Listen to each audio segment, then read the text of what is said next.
Hello, we are going to knock out possibly 2 chapters. We shall see. This is not turned on. There we go. Okay.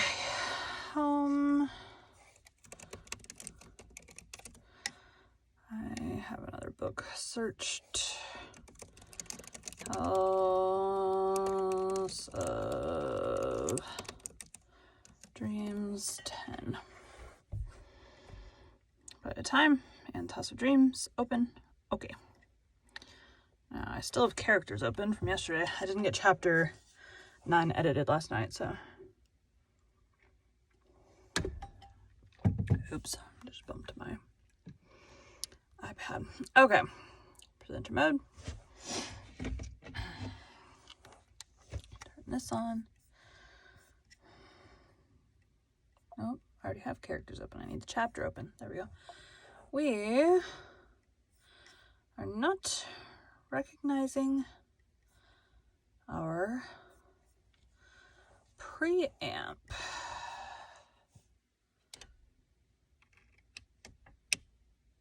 Unplug it, plug it back in. See if it will recognize it now.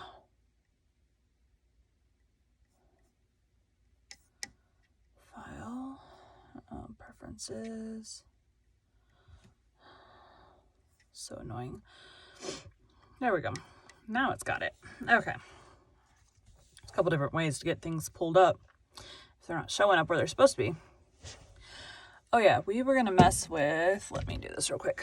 Okay, I need this to be further away, angled. So what keeps happening, I keep getting a lot of noises because my mic is not pointed in the right direction. I have to make sure that it's pointed at my mouth. If it's not pointed at my mouth, we have a different kind of problem.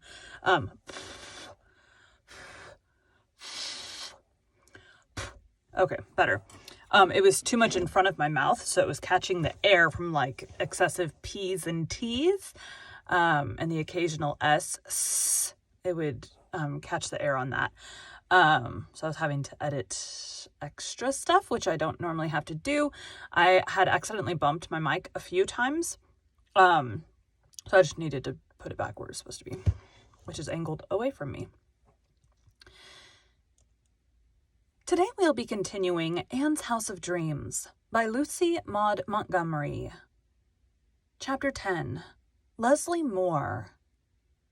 I'm going for a walk to the outside shore tonight, Anne told Gog and Magog one October evening. There was no one else to tell, for Gilbert had gone over the harbor. Anne had her little domain in the speckless order one would expect of anyone brought up by Marilla Cuthbert, and felt that she could God shoreward with a clear conscience. Many and delightful had been her shore rambles, sometimes with Gilbert, sometimes with Captain Jim, sometimes alone with her own thoughts and new, poignantly sweet dreams that were beginning to span life with their rainbows. She loved the gentle, misty harbor shore and the silvery, wind-haunted sandshore, but best of all, she loved the rock shore, with its cliffs and caves and piles of surf-worn boulders, and its coves where the pebbles glittered under the pools. And it was to this shore she hied herself tonight. There had been an autumn storm of wind and rain lasting for 3 days. Thunderous had been the crash of billows on the rocks, wild the white spray and spume that blew over the bar, troubled and misty and tempest-torn the erstwhile blue peace of Four Winds Harbor. Now it was over, and the shore lay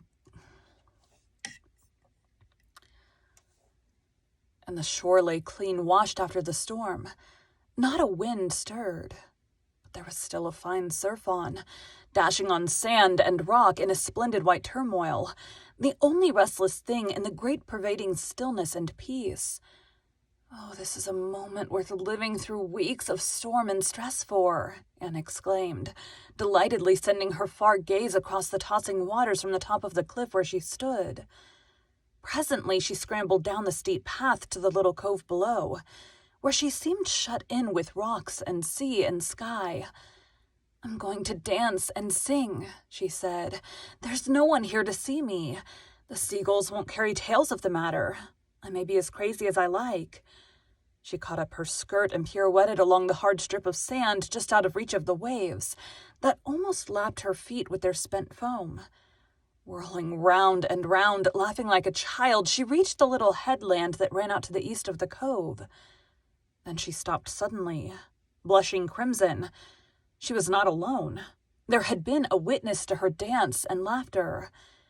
The girl of the golden hair and sea-blue eyes was sitting on a boulder of the headland, half hidden by a jutting rock. She was looking straight at Anne with a strange expression. Part wonder, part sympathy, could it be envy? She was bareheaded, and her splendid hair, more than ever like Browning's gorgeous snake, was bound about her head with a crimson ribbon. She wore a dress of some dark material, very plainly made, but swathed about her waist, outlining its fine curves, was a vivid girdle of red silk. Her hands, clasped over her knee, were brown and somewhat work-hardened, but the skin of her throat and cheeks was as white as cream. A flying gleam of sunset broke through a low-lying western cloud and fell across her hair.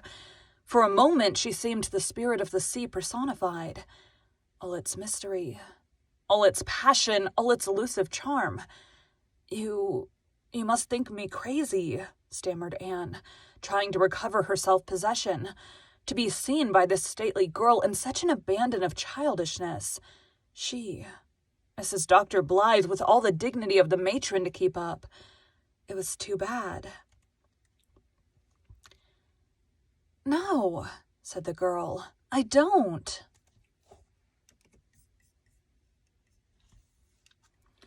This is... I don't remember what her name was. Leslie Moore.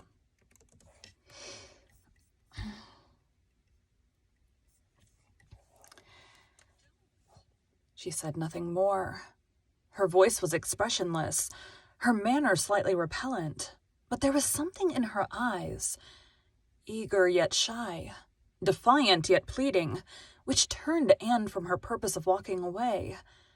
Instead, she sat down on the boulder beside the girl. "Let's introduce ourselves," she said with the smile that had never yet failed to win the confidence and friendliness.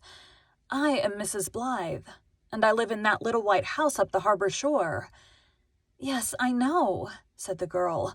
"I am Leslie Moore, Mrs. Dick Moore," she added stiffly. Anne was silent for a moment from sheer amazement. It had not occurred to her that this girl was married. There seemed nothing of the wife about her, and that she should be the neighbor whom Anne had pictured as a commonplace Four Winds housewife. Anne could not quickly adjust her mental focus to this astonishing change.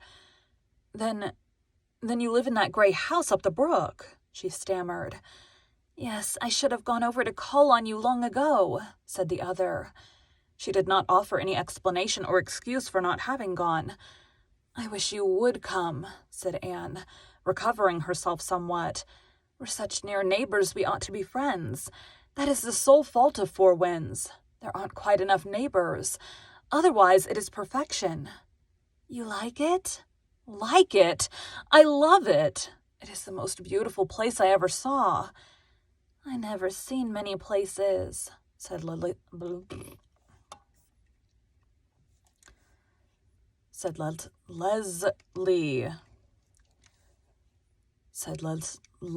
Oh my God. Said Leslie Moore slowly. "But I've always thought it was very lovely here. I love it too." She spoke.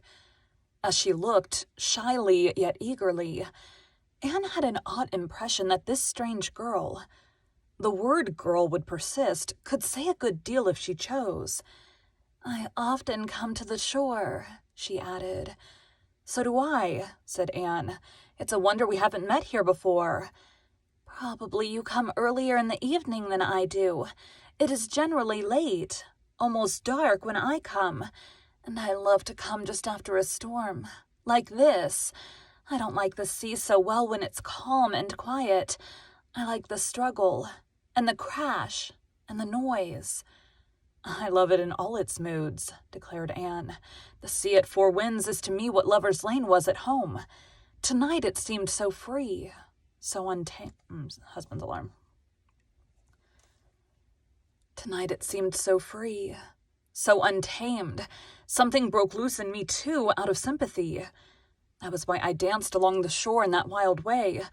I didn't suppose anybody was looking, of course. If Miss Cornelia Bryant had seen me, she would have foreboded a gloomy prospect for poor young Dr. Blythe. "You know Miss Cornelia?" said Leslie, laughing. She had an exquisite laugh. It bubbled up suddenly and unexpectedly with something of the delicious quality of a baby's.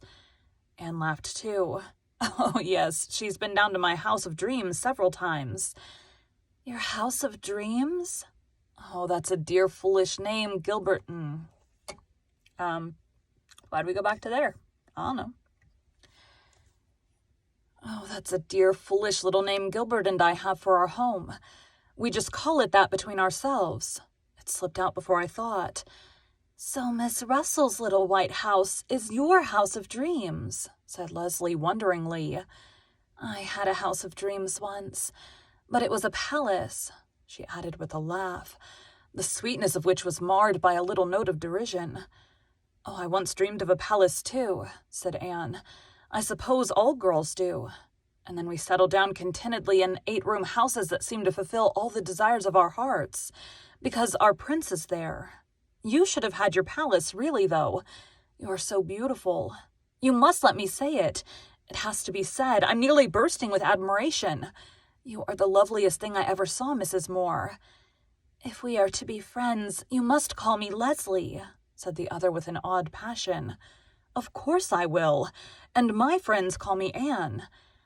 "I suppose I am beautiful," Leslie went on, looking stormily out to sea. "I hate my beauty.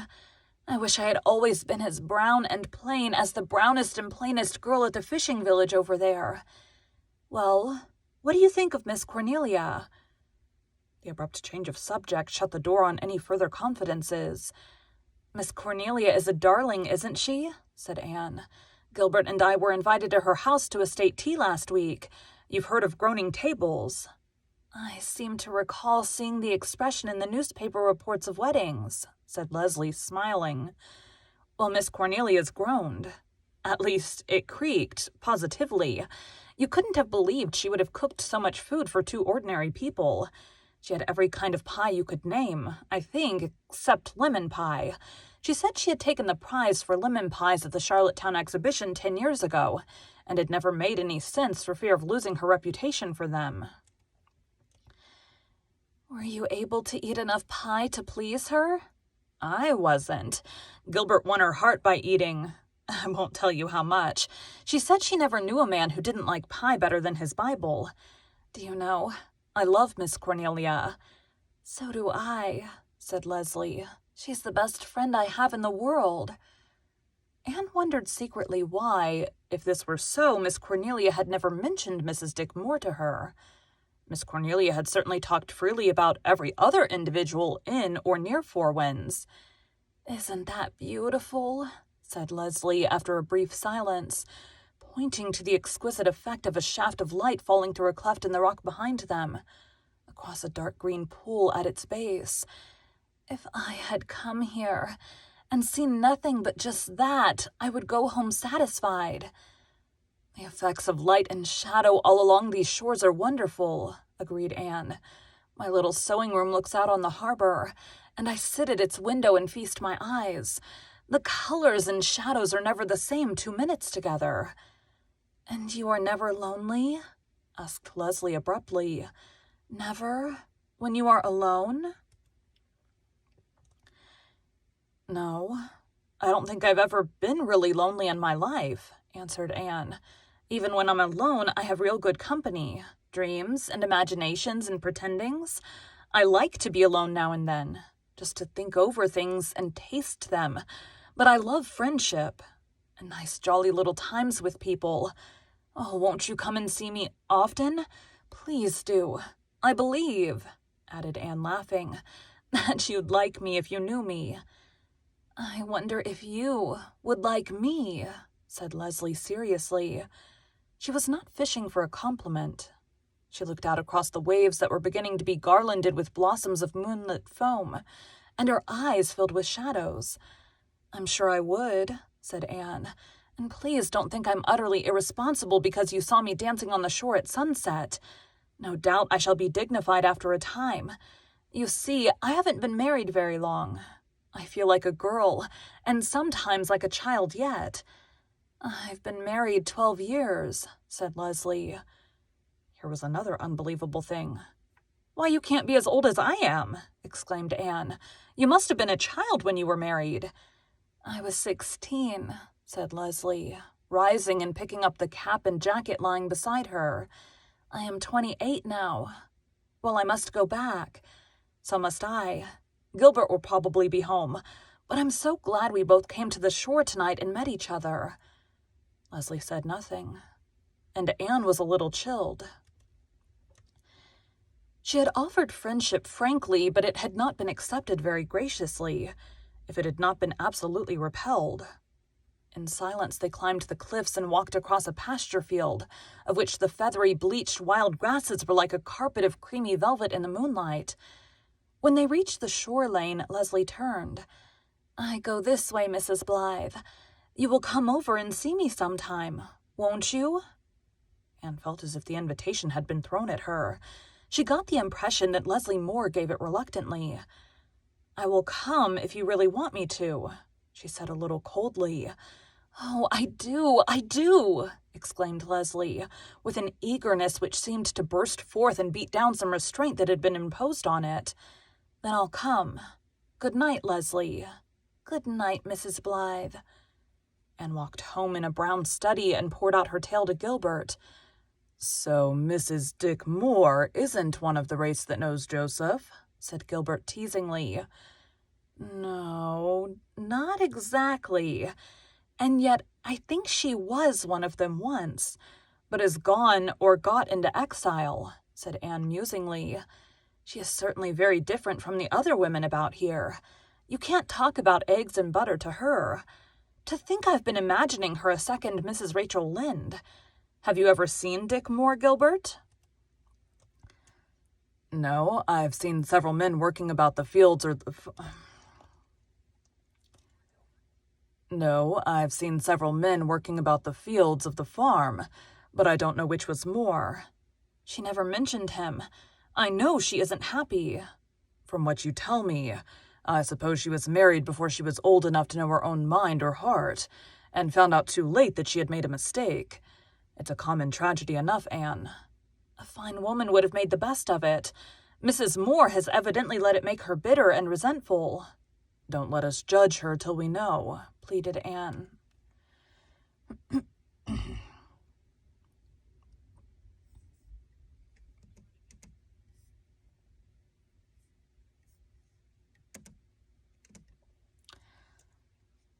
"A fine woman would have made the best of it. Mrs. Moore has evidently let it make her bitter and resentful." "Don't let us judge her till we know," pleaded Anne. "I don't believe her case is so ordinary. You will understand her fascination when you meet her, Gilbert. It is a thing quite apart from her beauty. I feel that she possesses a rich nature into which a friend might enter as into a kingdom. But for some reason she bars everyone out, and shuts all her possibilities up in herself, so that they cannot develop and blossom. There, I've been struggling to define her to myself ever since I left her, and that is the nearest I can get to it. I'm going to ask Miss Cornelia about her." Thank you for joining Bite at a Time Books today, while we read a bite of one of your favorite classics. Again, my name is Bree Carlisle, and I hope you come back tomorrow for the next bite of Anne's House of Dreams. Whoever's insane idea it was for a daily podcast really should be fired. It was me, for the record.